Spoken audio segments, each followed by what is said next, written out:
Assalamualaikum warahmatullahi wabarakatuh. Waalaikumsalam. Alhamdulillahirabbil alamin wassalatu wassalamu ala asyrafil anbiya'i wal mursalin wa ala alihi wa ashabihi rasulillahi ajma'in. Puji syukur marilah kita ucapkan kehadiran Allah Subhanahu wa taala karena atas berkat rahmat Allah kita dapat berkumpul pada siang hari ini dalam rangka acara diseminasi budaya positif di lingkungan sekolah. Selanjutnya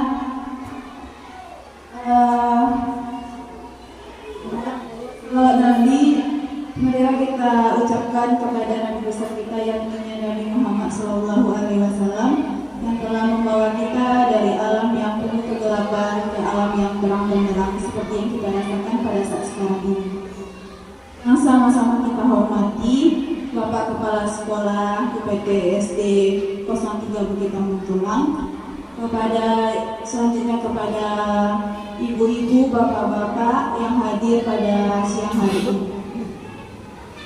Baiklah, tidak memperpanjang kata mukadimah, kita langsung saja masuk kepada susunan acara diseminasi budaya positif di lingkungan sekolah. Yang pertama, protokol yang sedang berlangsung. Yang kedua, pembacaan ayat suci Al-Quran yang akan dibacakan oleh Ibu Ayu Nilasari SPD. Kepada Ibu Nilasari dipersilakan. Warahmatullahi wabarakatuh.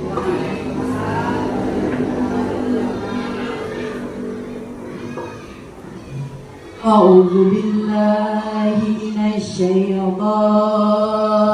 rajim.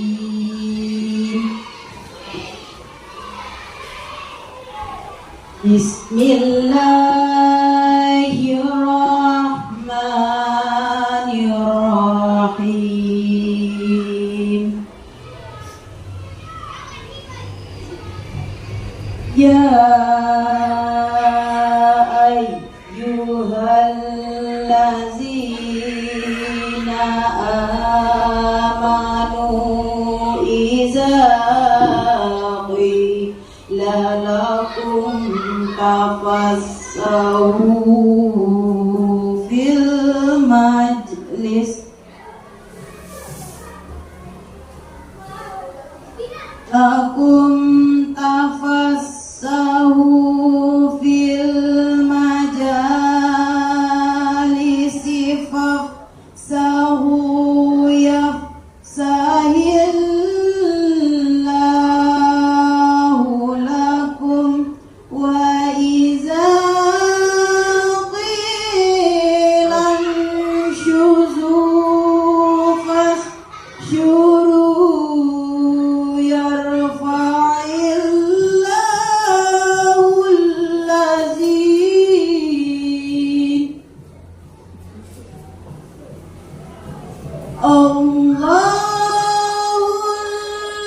allazina amanu minkum wallazina utul ilma darajat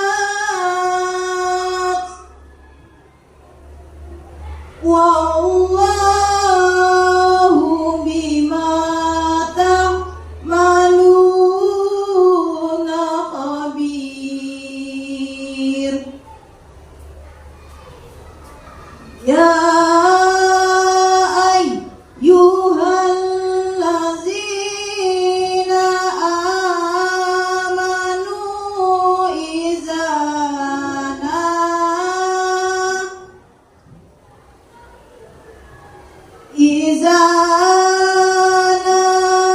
najaitumur rasula faqaddimu baina yaday najwaakum sadaqah zalika khairul lakum wa atharu fa illam tajidu fa innallaha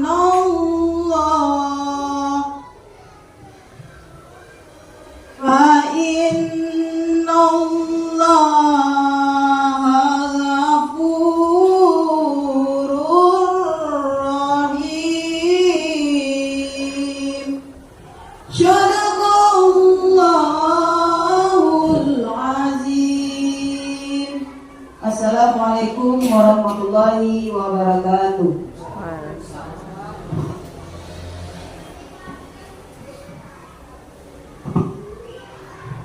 Selanjutnya menyanyikan lagu Indonesia Raya dipimpin oleh Ibu Maizurita SPD SD. Pada Ibu Maizurita dipersilakan.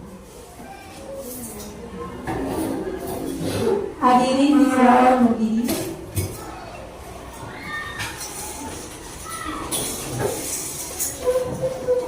Hiduplah Indonesia Raya. 1, 2, 3. Indonesia tanah airku, tanah tumpah darahku. Di sanalah aku berdiri, jadi pandu ibu-ibu. Indonesia kebangsaanku, bangsa dan tanah airku. Marilah kita berseru, Indonesia bersatu.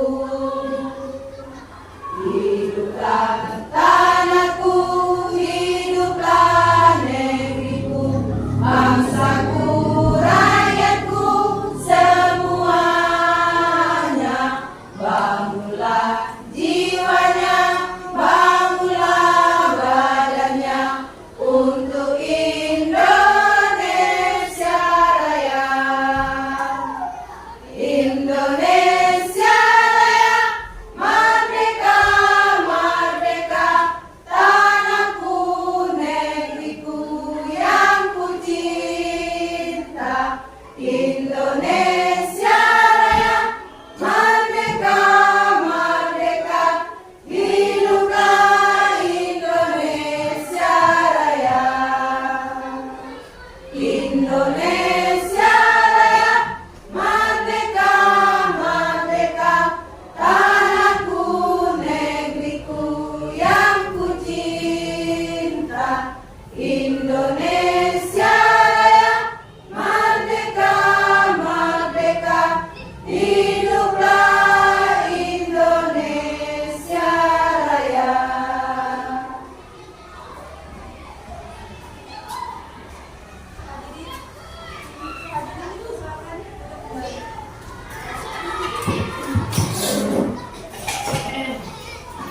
Selanjutnya kata sambutan oleh Kepala Sekolah UPT SD 03 Bukit Kampung Tulang kepada Bapak Mizalihan SUM dipersilakan. Bismillahirrahmanirrahim. Assalamualaikum warahmatullahi wabarakatuh. Alhamdulillahirabbil alamin wa nasta'in ala umuri dunya waddin. Asyhadu an la ilaha illallah wa la syarika lah. Asyhadu anna Muhammadan abduhu wa rasuluhu la nabiyya ba'dahu. Yang sama-sama terhormati ibu-ibu, majelis guru, karyawan KMP PTSD 03 Bukit Kampung Tulang. Beristimewa kepada guru penggerak atau disingkat dengan CGP. Semoga diberikan kesehatan dari Allah SWT. Salawat dan salam marilah kita tujukan kepada Nabi kita Muhammad SAW. Allahumma sholli ala Muhammad wa ala ali Muhammad. Semakin sering kita berselawat kepada Nabi kita, semoga kita mendapat keringahan atau ruksya di yaumil akhir. Amin ya rabbal alamin. Bapak ibu yang saya hormati, walaupun bapak tidak ada, dan juga disampaikan kita yang hadir pada saat ini, kita telah melakukan sekolah kita dalam rangka calon guru penggerak. Hal ini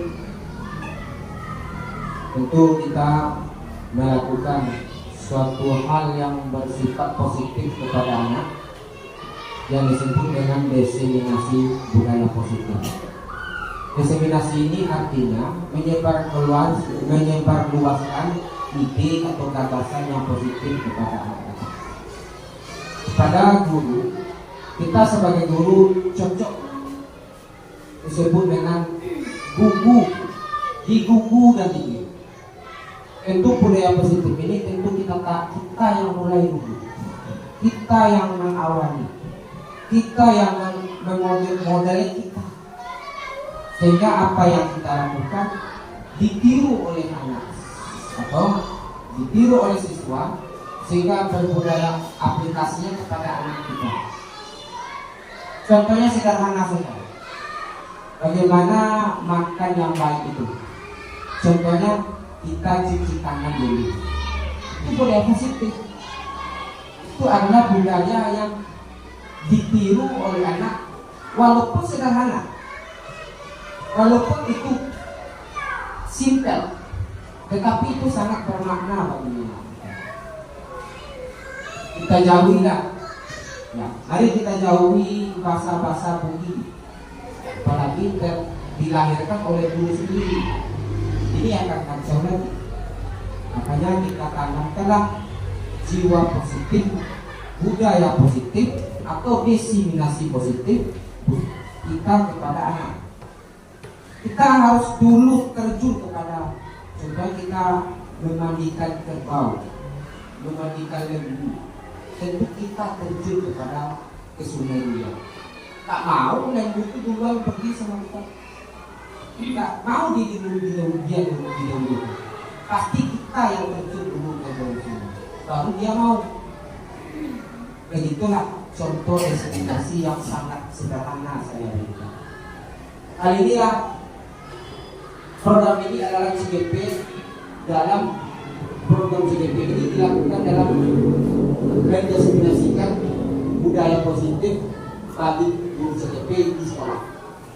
Tentu kita harus berpositif juga menyambut ini, sangat antusias. Apalagi generasi Indonesia pada tahun 2045 Indonesia akan menjadi Indonesia emas. Pendidikan ini tidak instan, butuh waktu, butuh biaya oleh pemerintah, sehingga anggaran pendidikan oleh negara 722,6 triliun yang anggaran tahun 2025. Ini perlu kita wanti-wanti dalam melakukan tugas. Jangan kita lepas dari tanggung jawab. Sebagai guru, kita lakukanlah kerja ini dengan penuh tanggung jawab. Dahulukan kepentingan umum di atas kepentingan pribadi. Hal ini yang perlu saya tekankan. Lakukanlah sesuatu yang positif atau budaya positif yang kita lakukan itu akan berdampak baik. Dampaknya nggak cepat, bersifat evolusi, lambat. Makanya kita harus menghormati, kita kerjasama di dalam melakukan diseminasi positif. Kita sangat support sekali, sangat apresiasi kepada guru bergerak. Semoga ini menjadi batu loncatan bagi yang lain. Semoga guru-guru yang juga bisa program CGP ini dilakukan. Oke, sekian, terima kasih. Barangkali itu yang bisa kita sampaikan. Kegiatan yang perlu, kegiatan lain yang banyak yang akan kita lakukan. Sekian, terima kasih. Assalamualaikum warahmatullahi wabarakatuh.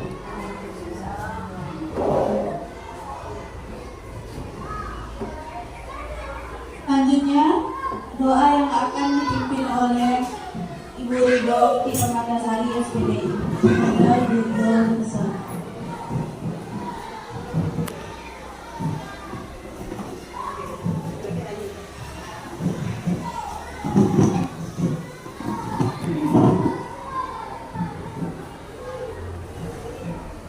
Assalamualaikum warahmatullahi wabarakatuh. Waalaikumsalam. A'udzubillahi minasyaitonirrajim. Bismillahirrahmanirrahim.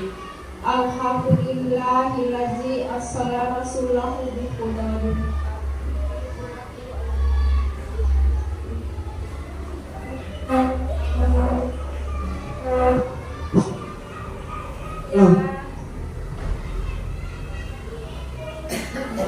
Ya Allah, ya Rahman, ya Rahim, yang Maha Pengasih dan Maha Penyayang, kami hadapkan wajah kami kepadamu seraya berdoa, curahkanlah kasih sayangmu kepada kami agar terpancar sifat kasih sayang di antara kami. Ya Allah, ya Bapa, yang Maha mengampun, ampunilah dosa kami, dosa kedua orang tua kami dan dosa orang-orang yang di sekitar kami. Ya Allah, ya Hadi, yang Maha pemberi petunjuk, tunjukkanlah kepada kami bahwa yang benar itu benar, dan yang berikanlah kekuatan kepada kami untuk dapat mengikuti, dan tunjukkanlah kepada kami bahwa yang salah itu salah, dan berikanlah kekuatan kepada kami agar kami dapat menjauhinya. Ya Allah, yang Maha mengembang segala urusan, pada hari ini kami melaksanakan kegiatan pembukaan diseminasi budaya positif di lingkungan sekolah tahun 2024 dengan menyebut namamu yang Maha Agung. Hanya dengan rahmat-Mu lah kami memohon pertolongan, dan hanya kepadamu Engkau kami menyerahkan segala urusan. Maka mudahkanlah urusan kami, bimbinglah kami dalam menjalankan tugas dan kewajiban, dan lancarkanlah acara diseminasi budaya positif di lingkungan sekolah tahun 2004 ini sampai akhir. Ya Allah, yang Maha mendengar, kabulkanlah doa kami. Hanya kepada Engkau kami menyembah, dan hanya kepada Engkau kami memohon pertolongan. Allahumma taqabbal minna innaka antas samiul alim, wa atu ala minna innaka anta tawwabur rahim. Rabbana atina fid dunya hasanah wa fil akhirati hasanah wa qina adzabannar. Wassalamu ala sayyidina Muhammad wa ala alihi wa ashabihi wa baraka wa salam. Subhana rabbika rabbil izzati amma yasifun, wa salamu ala mursalin walhamdulillahi rabbil alamin. Assalamualaikum warahmatullahi wabarakatuh.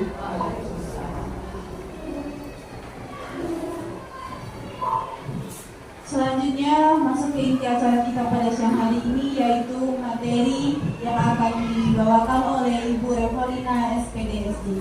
Kepada Ibu Revolina dipersilakan.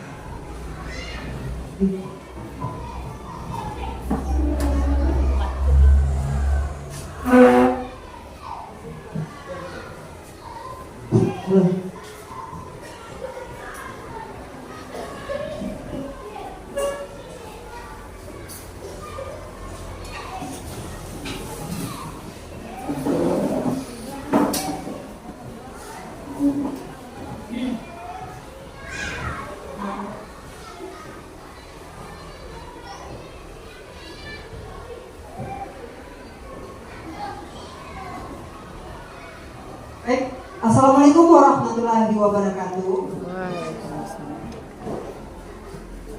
Selamat siang Bapak Ibu semuanya. Terima kasih atas waktu dan kesempatan yang telah diberikan sehingga kita bisa berkumpul pada hari ini dalam rangka diseminasi penyebaran budaya positif di sekolah dasar. Salawat dan salam seluruh-luruhnya kita kirimkan ke junjungan kita Nabi besar Muhammad SAW. Bersyukur kita kehadiran Allah dan berselawat kita kepada Rasulullah. Semoga dengan begitu acara kita ini diberkahi dan diberikan diberkahi ilmu kita menjadi ilmu yang afdal yang bisa kita kembangkan, kita berikan dan kita sebarkan kepada anak didik kita semua.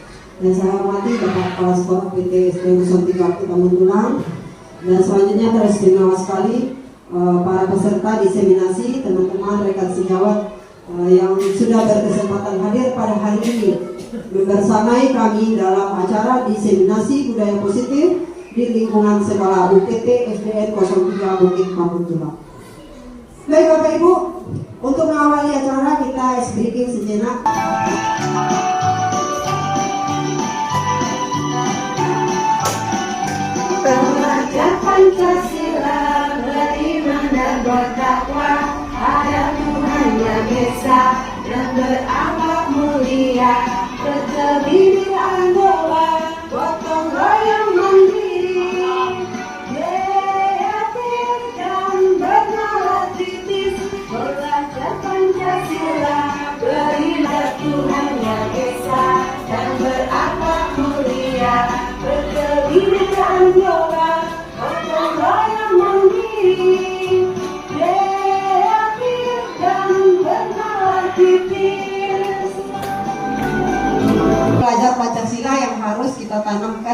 anak didik kita. Itu penyegaran sebentar. Selanjutnya kita masuk ke acara inti, yaitu diseminasi budaya positif di lingkungan sekolah.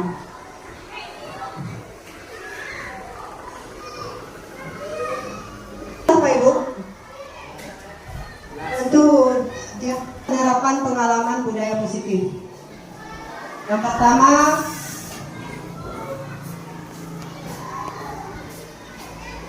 inti dari budaya positif. Yang pertama adalah perubahan paradigma belajar. Kedua, disiplin positif. Tiga, nilai-nilai kebajikan. 4, kebutuhan dasar manusia. 5, motivasi perilaku manusia. 6, posisi kontrol guru. 7, keyakinan keras. Dan yang terakhir adalah segitiga restitusi. Paradigma baru. Pembelajaran dengan paradigma baru merupakan pembelajaran yang dirancang berdasarkan prinsip pembelajaran berdiferensiasi, sehingga para peserta didik belajar sesuai kebutuhannya berdasarkan tahap perkembangan sesuai dengan teori psikologi modern untuk mewujudkan profil pelajar Pancasila. Seperti yang telah kita nyanyikan tadi, ada 6 dimensi profil pelajar Pancasila. Selanjutnya, miskonsepsi tentang teori kontrol yang selama ini kita gadang-gadangkan, inilah yang kita yakini sebelumnya. Ternyata kita miskonsepsi tentang hal ini. Apa itu? Yang pertama adalah ilusi guru mengontrol murid. Yang kedua, ilusi bahwa semua penguatan positif efektif dan bermanfaat. Seperti pujian yang selama ini kita penguatan positif, misalnya kamu pandai, kita memuji, kamu pintar, kamu ini. Kalau kita terlalu sering memberikan penguatan yang positif, itu bukan menjadi efektif, sesuatu yang efektif di dalam perkembangan sikap dan anak, atau sikap anak yang selama ini kita anggap ini bagus, ini penguatan positif kita beri terus menerus, ini akan bermanfaat baik untuk anak. Ternyata itu adalah suatu miskonsepsi atau suatu kesalahan. Yang selanjutnya, ilusi bahwa kritik membuat rasa bersalah terhadap anak mampu menguatkan karakter mereka. Kita kritik membuat anak merasa bersalah. Kita misalnya gara-gara kamu gini kelas kamu, gara-gara kalian nih, gara-gara satu orang yang lain teraniaya nih, yang lain pembelajaran menjadi kacau atau bagaimana. Kita kan sering mengatakan hal-hal yang demikian. Ini adalah miskonsepsi bahwa ini akan memperbaiki karakter anak, ternyata ini tidak. Dan selanjutnya, ilusi bahwa orang dewasa berhak memaksa. Selama ini mungkin kita memaksakan apa yang kita inginkan di dalam kelas kita, di dalam lingkungan sekolah kita. Kita paksakan apa yang menurut kita bagus. Ternyata itu juga miskonsepsi. Mengubah paradigma stimulus respon ke pendekatan teori kontrol. Saya bacakan aja buku ini kurang jelas ya. Pertama, realitas kebutuhan kita sama, itu stimulus responnya. Teori kontrolnya yang sebenarnya itu realitas kebutuhan manusia berbeda. Yang kedua, semua orang bisa melihat hal yang sama. Teori kontrolnya, setiap orang memiliki gambaran yang berbeda-beda. Kita mencoba mengubah orang agar berpandangan sama dengan kita. Nah, itu stimulus respon kita. Namun teori kontrolnya, kita berusaha memahami pandangan orang lain terhadap dunia itu berbeda-beda. Selanjutnya, perilaku buruk dilihat sebagai suatu kesalahan. Ini stimulus responnya. Namun teori kontrolnya, semua perilaku memiliki tujuan tertentu. Selanjutnya, orang lain bisa mengontrol saya. Teori kontrolnya, hanya Anda yang bisa mengontrol diri Anda sendiri. Stimulus respon, saya bisa mengontrol orang lain. Yang teori kontrolnya, Anda tidak bisa mengontrol orang lain. Stimulus respon, pemaksaan ada pada saat bujukan gagal.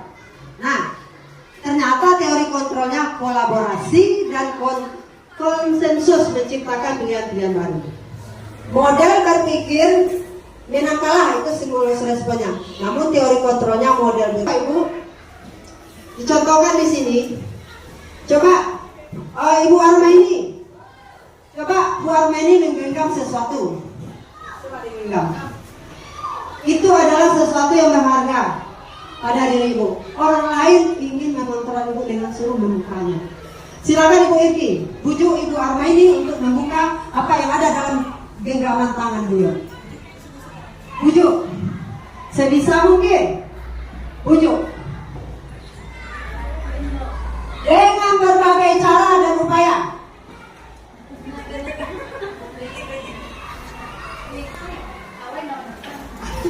Bagaimana Irki? Bagaimana? Sekarang siapa yang mau mencoba membujuk Ibu Armaini membuka tangan beliau? Asep? Atau Ibu Ayu, silakan Bu Ayu. Bujuk dengan kata-kata dan membunyikan.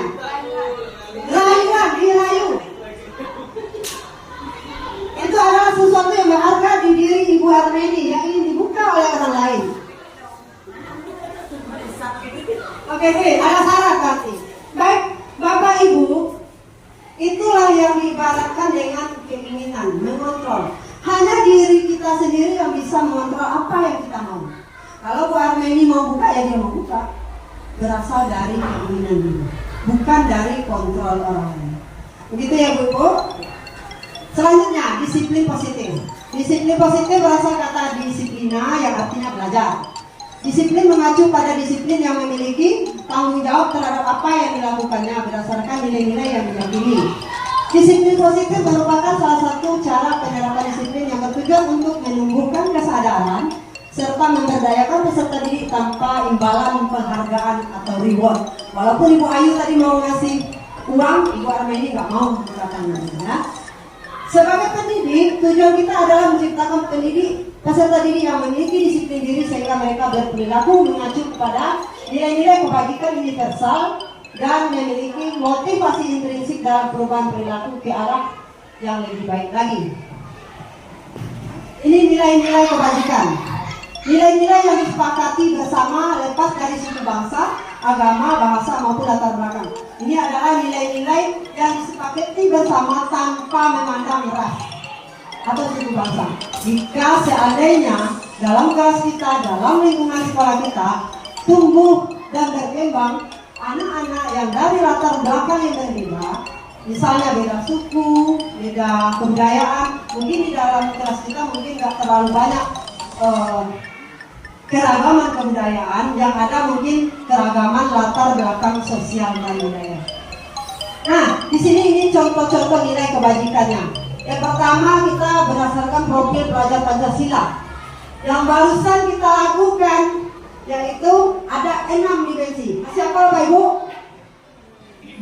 Profil pelajar Pancasila, belajar Pancasila, beriman dan bertakwa pada Tuhan Yang Esa dan berakhlak mulia, gotong royong mandiri, kreatif, berkebinekaan global terjaga, gotong royong mandiri, kreatif dan bernalar kritis. Ada 6. Tolong ya Ibu.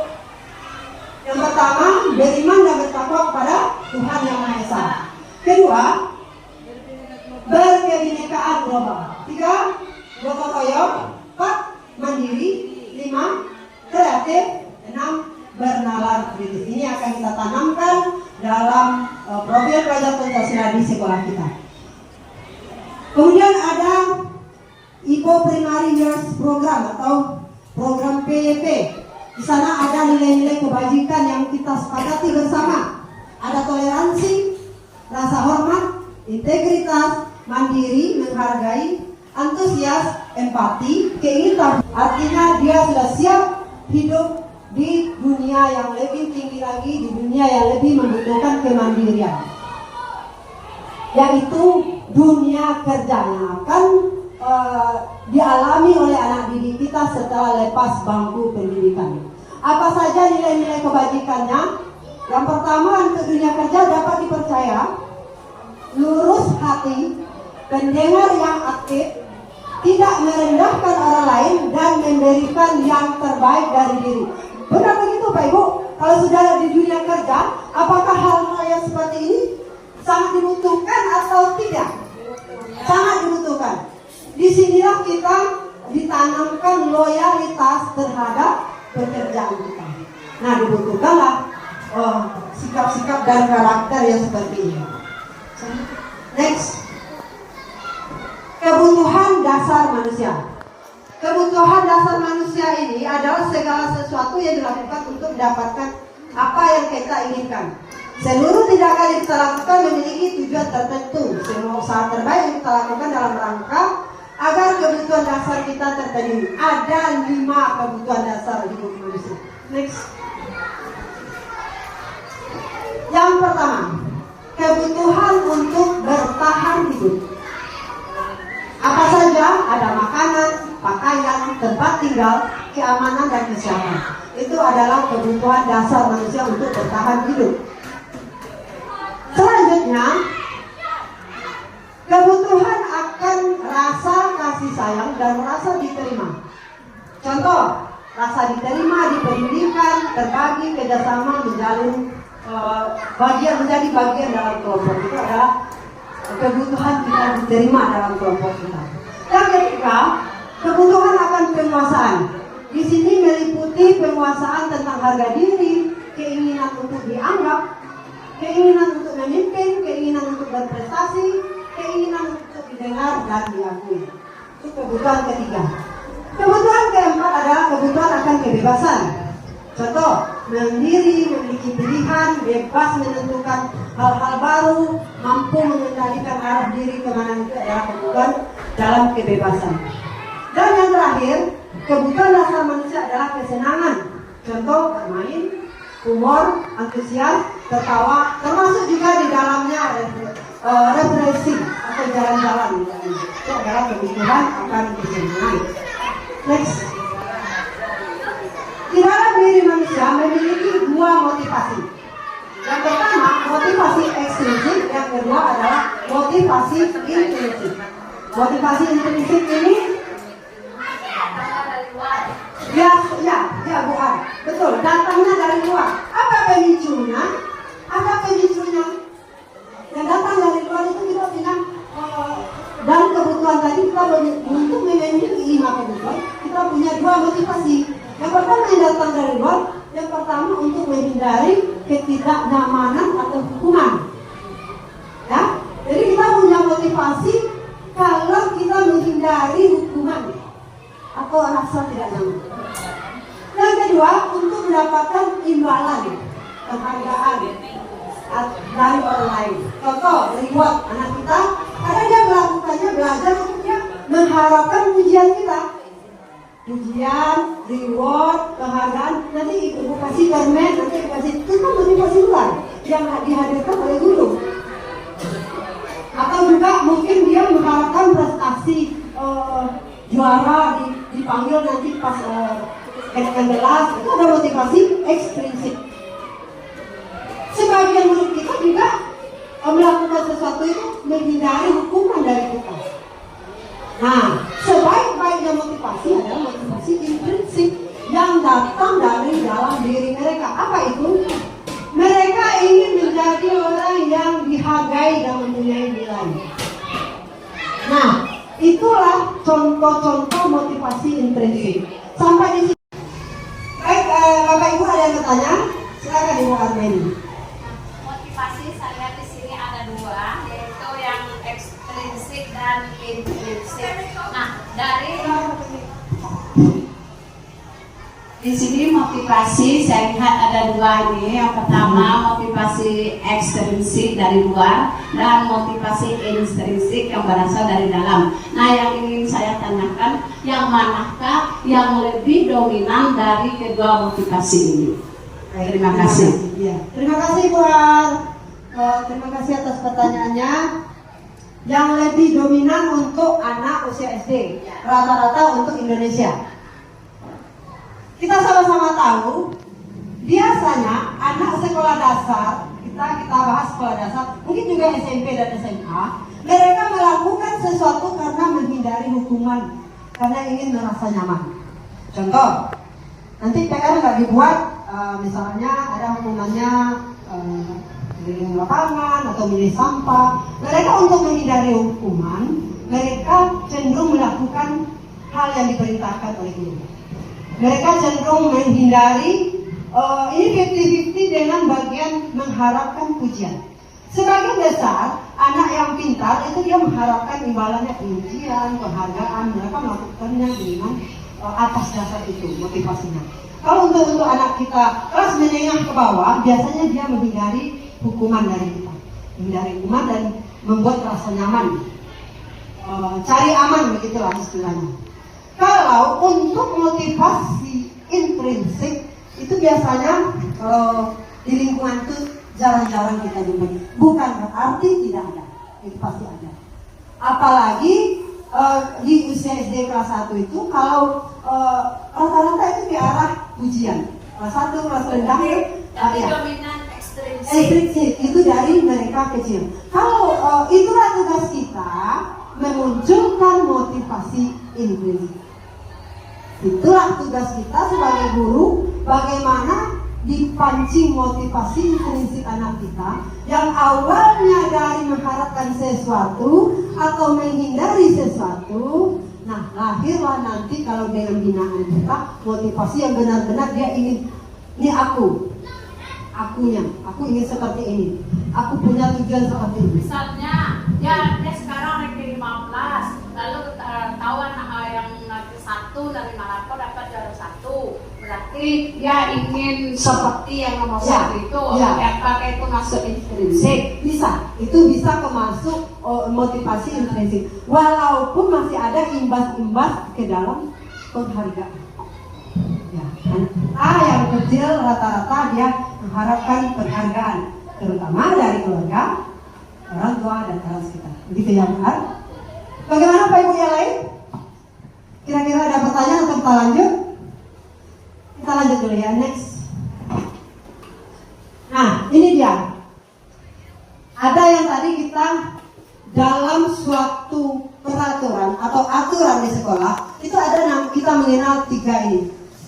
Namun, mungkin 1 diantaranya masih asing. Nah, itulah yang akan kita kupas hari ini. Pertama, hukuman. Hukuman bersifat tiba-tiba, tidak terencana. Murid tidak tahu apa yang akan terjadi atau tidak dilibatkan. Bersifat satu arah, berupa hukuman fisik atau psikis. Konsekuensi ini dibuat sebelumnya, disepakati sebelumnya, sesuai peraturan yang ada.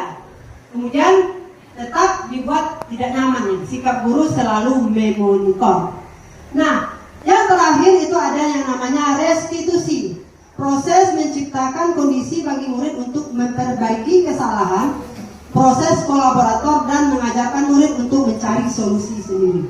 Nah, ini mungkin bagi Bapak Ibu hal yang baru. Nanti kita akan kupas ini lebih lanjut. Kita next dulu ya Bapak Ibu. Posisi kontrol guru yang pertama adalah guru berada di posisi penghukum.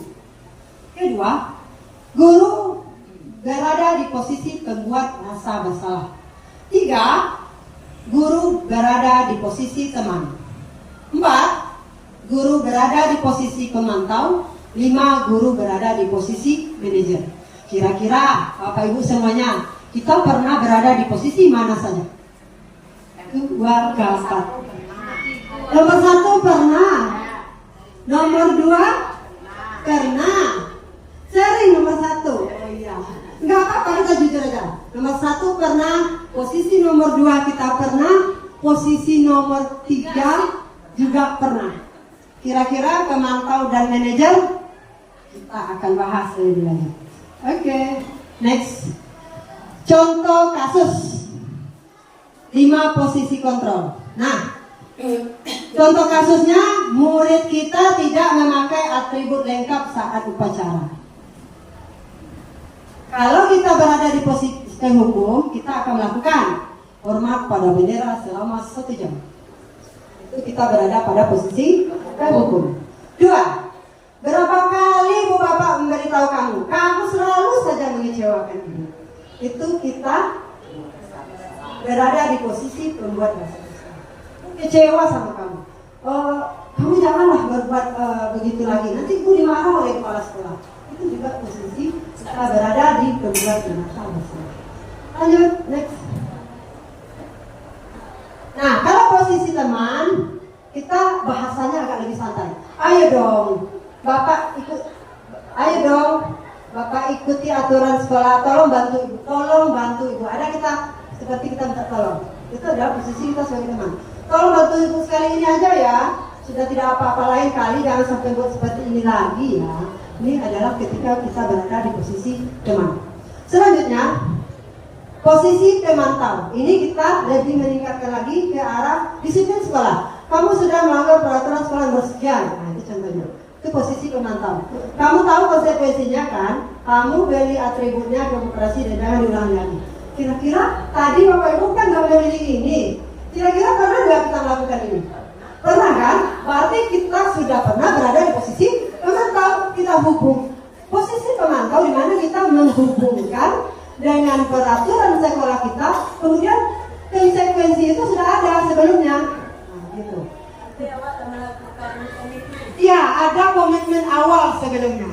Namun tetap kita memberikan konsekuensi itu pada anak. Kita hubungkan dengan aturan, konsekuensinya ini laksanakan. Itulah posisi kita sebagai pemantau. Selanjutnya, next, manajer. Nah, di posisi manajer kita akan bertanya, apakah kamu tahu kesalahanmu? Kemudian kira-kira bagaimana kamu memperbaiki kesalahanmu? Nah, jadi apa bedanya pemantau dengan manajer? Kira-kira Bapak Ibu ada yang bisa memahami nggak? Pemantau sama manajer. Kira-kira? Manajer mengatur. Gimana?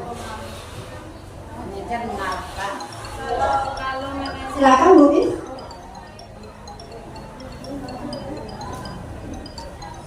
Nah, kira-kira. Terima kasih. Kalau menurut saya, kalau pemantau itu kita membawa anak dari kesalahan yang dilakukan terhadap komitmen dan konsekuensi yang diterimanya. Sementara kalau manajer itu yang dilakukannya, apakah itu kesalahan yang dilakukan, kemudian menanggapi pada diri dia sendiri bagaimana solusi untuk mengatasi jangan hal itu terjadi. Artinya yang mencari solusinya adalah Anak sendiri. Bagus ya. Tepuk tangan buat Bu Is. Luar biasa ya, pemahaman yang luar biasa. Kira-kira sepakat ada ibu yang lain? Sepakat kan? Ya. Kira-kira begitulah posisi manajer. Kita berada di posisi yang mana kita tanya kesalahannya apa, kemudian bisa juga kita tanya juga Bu Is, poin keberapa yang dilanggar, kemudian baru kita tanya bagaimana kiat kamu atau solusi kamu untuk mengatasi ini. Jadi dia sendiri, kita hanya sebagai fasilitator dan dia mencarikan solusinya. Nanti kita contohkan dalam proses ini, nanti kita contohkan dengan saya sebagai gurunya dan Bapak Ibu nanti berperan sebagai murid. Kita cobakan. Oke, kita lanjut next. Posisi kontrol. Apakah aku kalau bahasanya seperti ini? Kira-kira pemahaman yang telah dipaparkan tadi. Ayo, siapa yang bisa jawab? Saya kecewa sekali dengan kamu. Kira-kira posisi apakah saya? Kira-kira Mutia bisa jawab?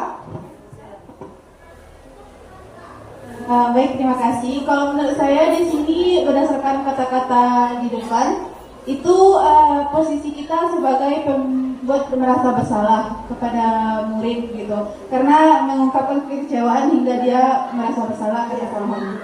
Terima kasih. Ya, benar sekali ya Bapak Ibu.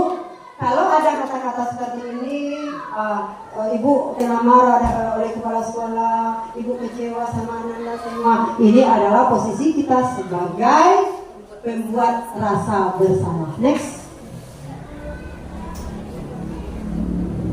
Kamu tidak pernah benar melakukannya. Menghakimi. Kira-kira ini posisi apa? Ayo. Hukum, ya, ini adalah kita langsung kita menyalahkan ya, langsung kita menyalahkan. Kamu tidak pernah langsung memvonis, betul sekali. Kita langsung memvonis anak. Hukumannya ada fisik dan tadi juga ada diterangkan ada hukuman psikis. Ini masuk ke dalam ranah hukuman psikis. Lanjut next. Apa rencanamu untuk menyelesaikan masalah ini? Kira-kira siapa yang bisa jawab? Manajer? Sepakat? Ya, ini betul sekali. Inilah posisi kita sebagai manajer. Kita tanyakan kiat-kiat anak selanjutnya untuk memperbaiki permasalahan yang timbul di sekolah. Next. Ayolah lakukan ini Bapak Ibu. Teman. Ya. Ini kita seperti merendahkan anak, memohon. Inilah kita sebagai posisi teman. Bagus. Next. Kamu tidak pernah mendapat nilai jika tidak mengerjakan tugas. Kamu tidak pernah mendapat nilai jika tidak mengerjakan tugas. Kira-kira posisi apa? Pengancam. Kira-kira hukuman? Ingat ada konsekuensi di dalamnya. Pemantau. Di sini ada konsekuensi. Jika tidak dikerjakan tugas tidak dapat nilai. Itu konsekuensinya. Kalau ada konsekuensi yang dibahas di sini, itulah posisi kita sebagai pemantau. Next. Mengapa keyakinan kelas dan mengapa bukan peraturan kelas? Kita jawab setelah ini. Yuk lanjut. Mengapa namanya keyakinan kelas bukan peraturan? Nah ini dia. Keyakinan kelas itu bersifat abstrak satu. Yang kedua universal, umum. 3. Dibuat dalam pernyataan positif. 4. Sedikit saja, mudah diingat. 5. Sesuai dengan kondisi kelas, sekolah, sehingga mudah diterapkan. Dan selanjutnya semua warga sekolah dilibatkan dalam membuat keyakinan kelas. Nah, ini beda antara keyakinan kelas sama peraturan. Peraturan ada yang namanya tidak, jangan, dilarang. Ya, tidak, jangan, dilarang. Tidak boleh membawa ini, tidak boleh berkelahi di kelas. Ya, ada kata-kata dilarang membuang sampah. Nah, kata-kata inilah kita ubah menjadi kalimat positif. Contoh, dilarang membuang sampah. Kata-kata positifnya kira-kira apa, Pak Ibu? Buanglah sampah pada tempatnya. Iya, bagus sekali Bu Arma ini. Tepuk tanganlah dulu buat Arma ini. Cukup luar biasa pemahamannya. Buanglah sampah pada tempatnya. Ada kalimat perintah di sana. Jangan ada kalimat larangan. Karena semakin dilarang anak SD semakin jadi. Nah, itulah keyakinan kelas dari aturan diubah menjadi keyakinan yang berupa kalimat-kalimat positif. Contoh, buanglah sampah pada tempatnya. Contoh lagi, kalau tidak berkelahi, apa kira-kira Pak Ibu? Contoh kata kalimat positif untuk tidak berkelahi. Akurlah sesama teman. Bisa. Itu bisa kita adopsi. Atau kita gunakan kata menghargai sesama teman. Itu kalimat universal yang diterima secara universal, kita sepakati, kita masukkan ke dalam keyakinan kelas. Bagaimana caranya? Kita bersama-sama membuat di kelas, kita pakai kertas, apa namanya kita? Stick note ya, yang kita tampilkan juga boleh dituliskan. Nanti kita tuliskan semuanya, Pak Ibu caranya ya. Nanti kita tuliskan semua aturan.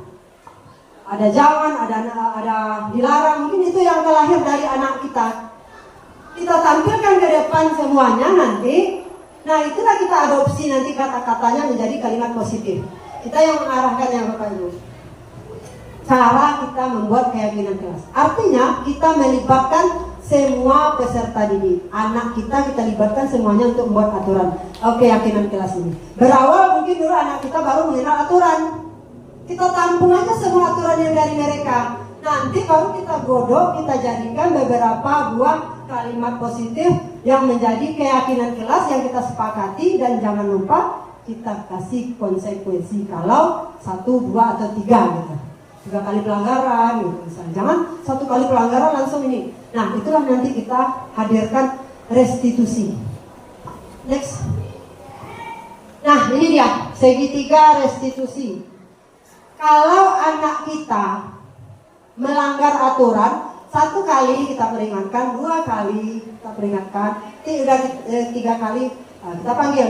Ini adalah proses dialog guru. Yang pertama, tahap segitiga ini kita stabilkan identitas. Kedua, validasi tindakan yang salah, baru kita tanyakan keyakinan. Next. Ya. Menstabilkan identitas, contoh kata-kata ini berdasarkan prinsip membuat kesalahan adalah bagian dari proses pembelajaran. Kita tanamkan konsep kesalahan ini adalah pembelajaran. Kita tanamkan ini kepada anak didik kita. Contoh kata-katanya, anak ibu berbuat salah itu wajar. Kemudian tidak ada manusia yang sempurna. Lanjut, bapak juga pernah kok melakukan itu. Terus bapak tidak mau mencari siapa yang salah, tapi bapak ingin mencari solusi dari masalah ini. Lanjut, kalau anak kita marah, kamu berhak marah, kamu berhak merasa begitu.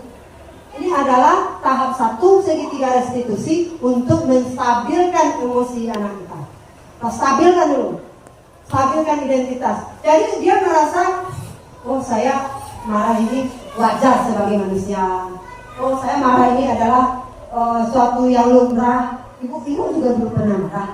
Namun kita kontrol dengan tahap berikutnya. Kita tanyakan, kita validasi tindakan yang salah itu. Misalnya mereka salah. Nah, tadi kan ada kata-kata yang kamu wajar kok marah. Kita lanjut dengan kalimat, kamu pasti punya alasan ya melakukan hal itu. Kita tanyakan alasan. Inilah yang namanya validasi tindakan yang salah. Kita validasi. Padahal kamu bisa melakukan yang lebih buruk ya. Misalnya anak marah-marah nih, tokok meja atau pukul kawan. Kamu bisa melakukan yang lebih buruk dari ini ya. Nah, dari sekedar, misalnya dari sekedar mendorong meja, mungkin dia bisa memukul, menonjok atau apapun. Kita tengok dulu permasalahannya. Lanjut, kamu patut bangga karena telah melindungi sesuatu yang penting buatmu.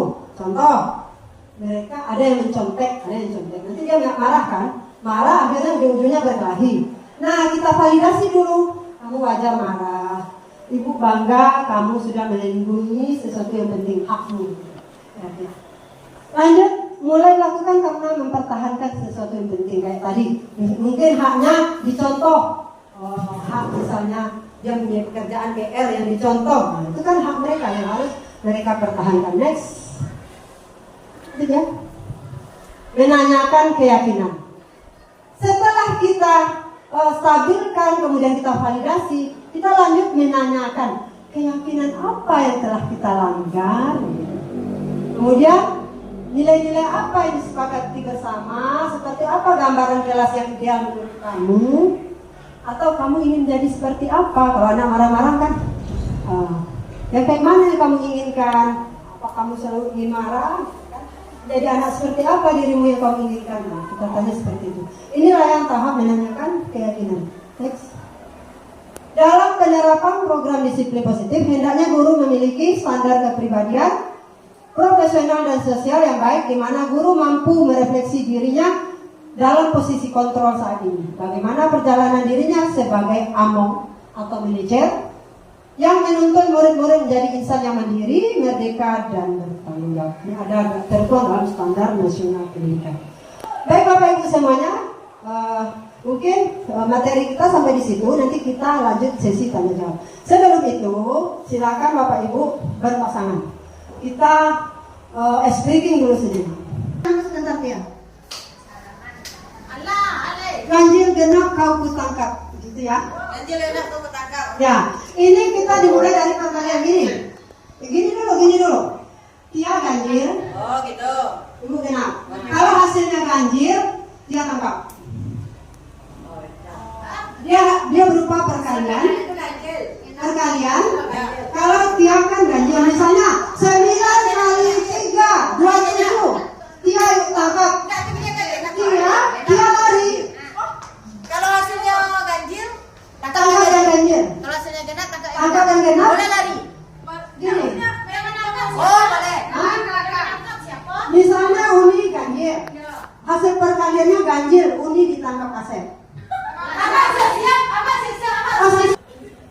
yang ganjil? Kalau genap, misalnya 2 kali 4 lompat dia nangkap. Tapi saya sendiri enggak 2 kali 4 gini ya. 2 kali 4 dia nangkap. Oke? Siap? Hukuman yang benar. Dikasih ini bukan. Ayo. Oke, ganjil genap kau ketangkap. Baiklah. 1, 2, 3, siap-siap dengan instruksi.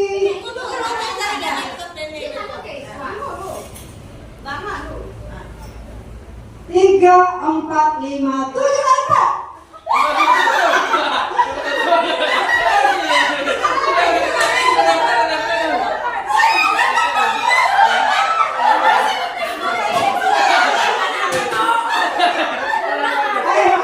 Ayo, siapa yang salah?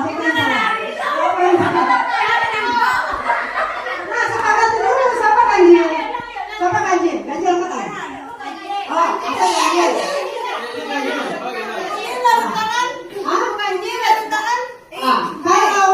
Kalau kan hasilnya genap, asal ditangkap.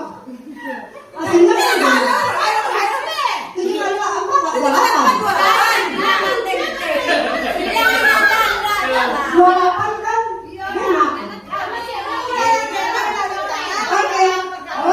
Oke.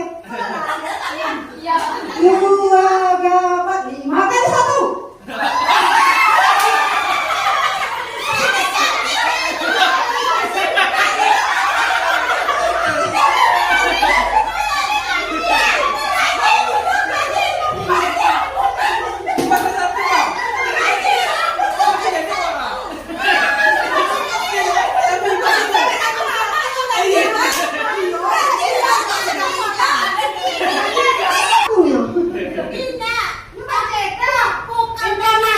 Oke, baik, ini. 2, 4, 3 kali 7.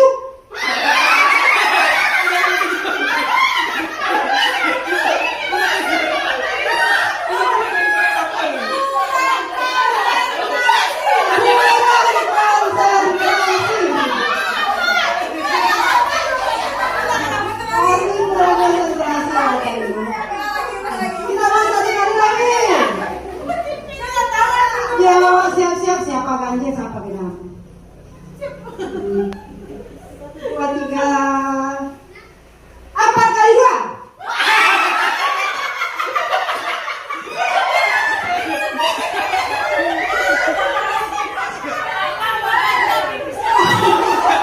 Oke, baik.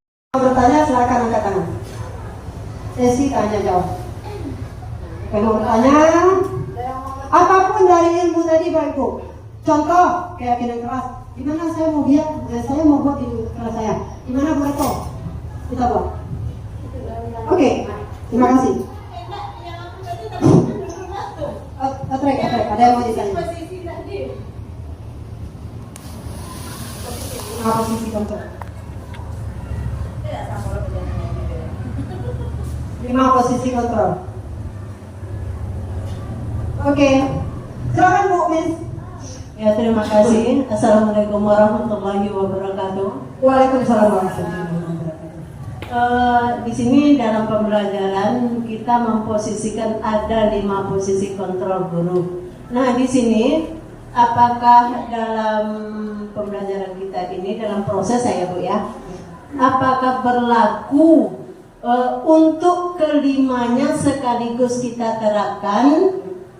Kemudian yang keduanya, itu yang pertama. Yang keduanya, ini ada kata penghukum. Berarti kita sebagai guru bisa posisinya sebagai penghukum, dan penghukum yang seperti apa yang berlaku untuk sekolah dasar ini. Terima kasih.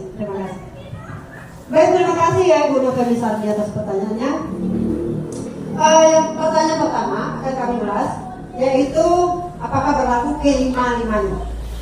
Untuk memulai sesuatu, ya anggaplah kita ini baru ya, materinya baru. Sebenarnya hal ini sudah terlaksana dalam diri kita jauh-jauh hari.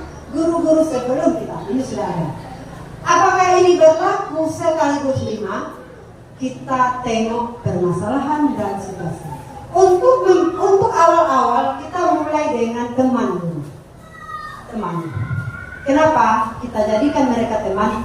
Di saat anak menjadi teman, dia sudah mulai ada penghargaan terhadap diri kita.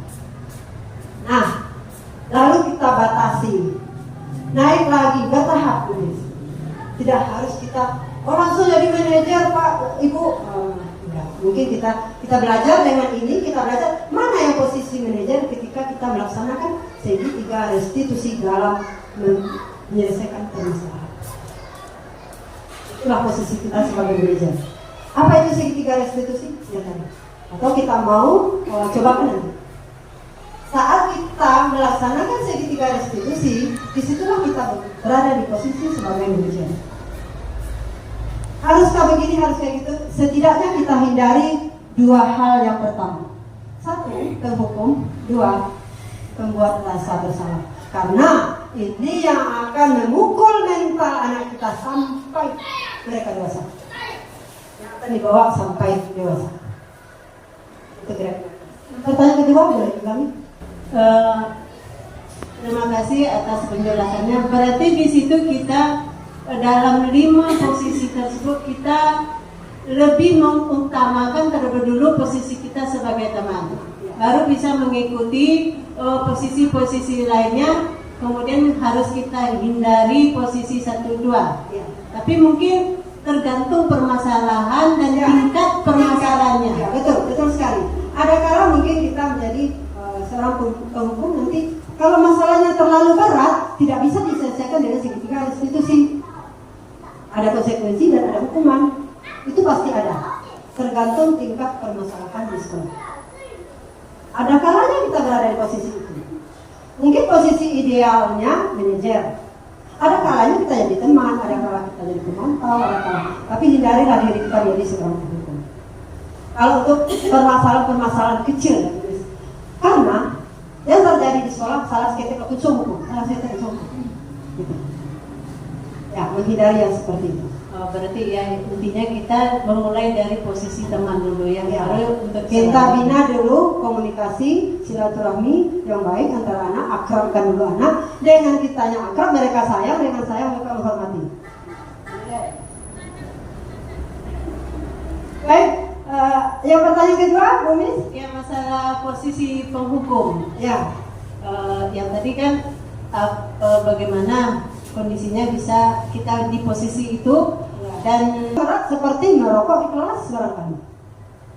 Itu mungkin bisa dipanggil orang tua, merokok, narkoba, buat terlarang, kan ada yang mungkin di kampung-kampung itu tidak ada ya. Nah, ya, tingkat yang berat di mana?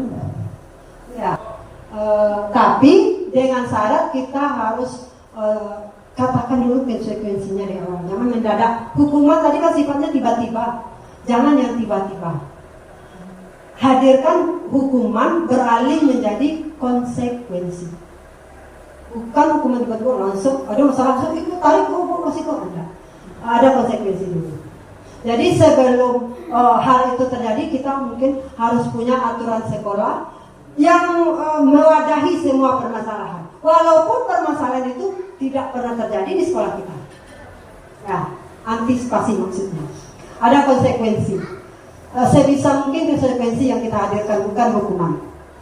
berarti di yang posisi penghukum itu yang lebih akuratnya dengan apa kita itu masuk ke BK. Ya. Ke situ. Kan? Ya.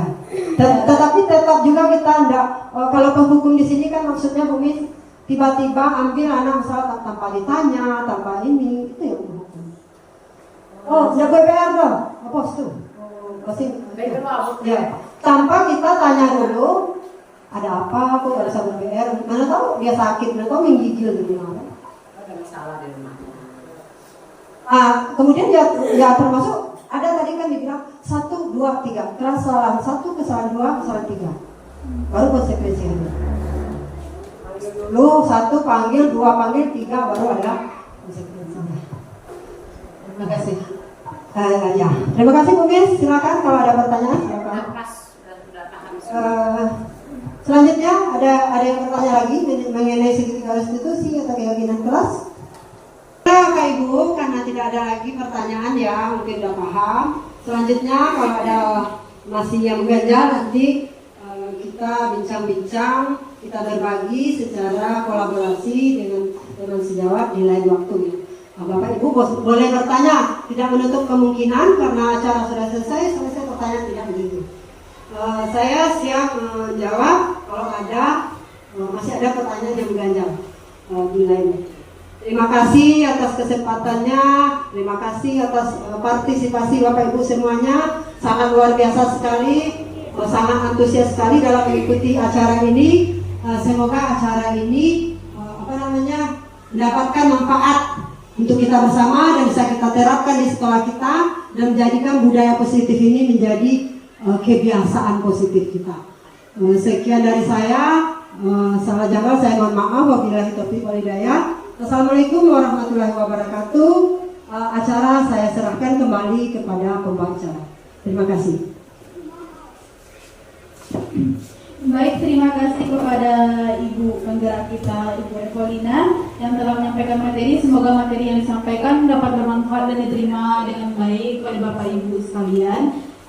Karena acara kita telah selesai, maka berakhir pula acara kita pada hari ini. Saya sebagai moderator undur diri. Bila ada kesalahan mohon maaf. Wassalamualaikum warahmatullahi wabarakatuh. Waalaikumsalam.